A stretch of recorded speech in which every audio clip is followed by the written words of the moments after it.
దేవుని ప్రియులకు శుభములు. ఈ దినమందు దేవుని వాక్యాన్ని చదువుకుందాము. యోహాను సువార్త 15వ అధ్యాయము మొదటి మాటను మనం చదువుకున్నప్పుడు, నేను నిజమైన ద్రాక్షావల్లిని, నా తండ్రి వ్యవసాయకుడు. ప్రియ దేవుని బిడ్డలారా, మన ప్రభువుని యేసుక్రీస్తు మాట్లాడుతూ ఉన్నారు. నేను నిజమైన ద్రాక్షావల్లిని అని చెప్తా ఉన్నారు. పరలోకమందున్న తండ్రి వ్యవసాయకుడు అని కూడా మాట్లాడటం జరిగింది. నేను నిజమైన ద్రాక్షావల్లిని అని దేవుడు ఎందుకు చెప్తున్నాడంటే, బైబిల్ గ్రంథంలో ఇశ్రాయేలు ప్రజలను ద్రాక్ష చెట్టుగా పోల్చడం జరిగింది. ద్రాక్ష చెట్టుగా ఉన్న ఇశ్రాయేలు వారు పెరిగి పెద్దయిన తర్వాత దేవునికి అనుకూలమైన ద్రాక్షాలు కాయకుండా కారు ద్రాక్షాలు వారు ఫలించారు. అంటే దేవునికి దూరమైన వారుగా, దేవుణ్ణి విసర్జించిన వారుగా, దేవుని ఎడల కపటమైన వారుగా వారు ప్రవర్తించారు. దేవుడు వారి జీవితంలో అనేకమైన మేలులు చేశారు. ఐగుప్తు దేశంలో నుండి వారిని పాలు తేనెలు ప్రవహించే దేశానికి నడిపించి వారిని అక్కడ నాటాడు. సమృద్ధి కలిగిన ఈవులు దేవుడు వారికి అనుగ్రహించి ఉన్నాడు. వారు కారు ద్రాక్షాలు కాసినందువలన దేవుడు ఇప్పుడు ఏమంటున్నారంటే, నేను నిజమైన ద్రాక్షావల్లిని. దీనికి అర్థం ఏంటంటే, నేను నిజమైన ద్రాక్షావల్లిని, నాలో మంచి ఫలములు ఉన్నాయి, కానీ నేను నాటిన నా ప్రజలు కారు ద్రాక్షాలు కాశారు అని దీని భావము.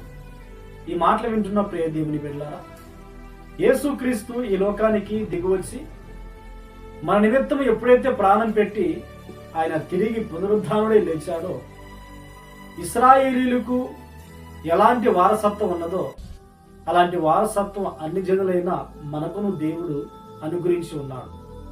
యేసుక్రీస్తులోనికి బాప్తిసం పొందిన మనము ఆయనతో అంటుకట్టబడిన వారముగా ఉన్నాము. ఆయన ద్రాక్ష చెట్టు అయితే మనము ఆయనతో అంటుకట్టబడిన వారముగా ఉన్నాము. ఆయన నిజమైన ద్రాక్షావల్లి, ఆయనలో మంచి ఫలములు ఉన్నాయి.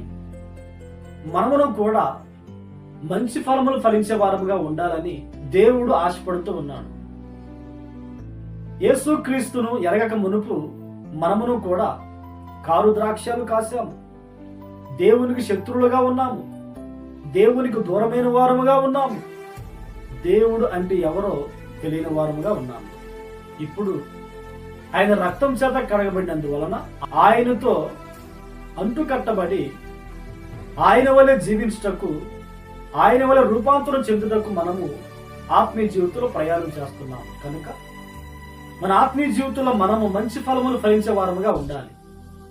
మనము మంచి ఫలములు ఫలించాలని పరలోకముందున తండ్రి వ్యవసాయం చేస్తా ఉన్నాడు. పరిశుద్ధాత్మ ద్వారా మనకి ఆత్మ సంబంధమైన వాక్యమనే ఆహారము ద్వారా మనల్ని పోషిస్తూ మనలను ఆత్మీయముగా ఆత్మ సంబంధమైన ఫలములు ఫలించే వారముగా నడిపిస్తూ ఉన్నాడు. అలా ఫలించినప్పుడు దేవుడు మన యందు మహిమపరచబడతాడు. దేవునికి మహిమ కలుగును గాక. దేవుడు సంతోషిస్తాడు.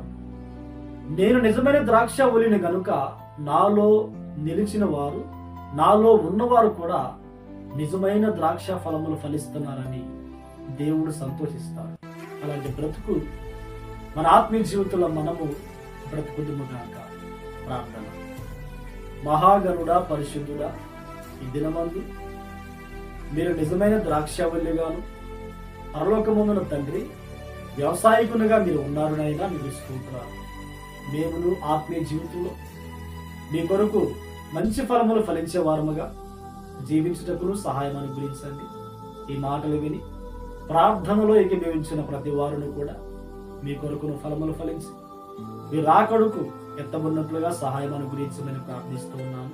ఈ దినమంతా మీరు మాతో ఆశీర్వదించమని యేసు నామములో ప్రార్థించి అడిగి పొంది ఉన్నాము తండ్రి. ఆమేన్, ఆమేన్. దేవుడు మిమ్మును ఆశీర్వదించును.